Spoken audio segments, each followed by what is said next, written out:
خبر شامل کرتے ہیں میرپور آزاد کشمیر سے چودھری رخسار احمد کی سکھچین پور کے مقام پر تگڑا وار، درجنوں افراد پی ٹی آئی کو چھوڑ کر مسلم لیگ نون میں شامل ہو گئے۔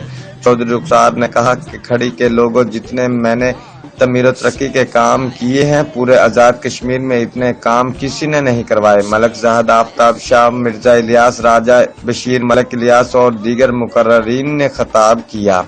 آفتاب شاہ نے کہا، چودھری رخسار سے متاثر ہو کر میں نے چودھری ارشد کو چھوڑ دیا ہے۔ انشاءاللہ 160 نہیں 300 کی لیڈ سے پولنگ جیتیں گے اور جیت چودھری رخسار کا مقدر بنے گی۔ پچھلی دفعہ 5000 سے ہارے تھے، اس بار 10,000 سے ماریں گے۔ رپورٹ قربان ملک، جیو ایکسپریس نیوز، میرپور آزاد کشمیر۔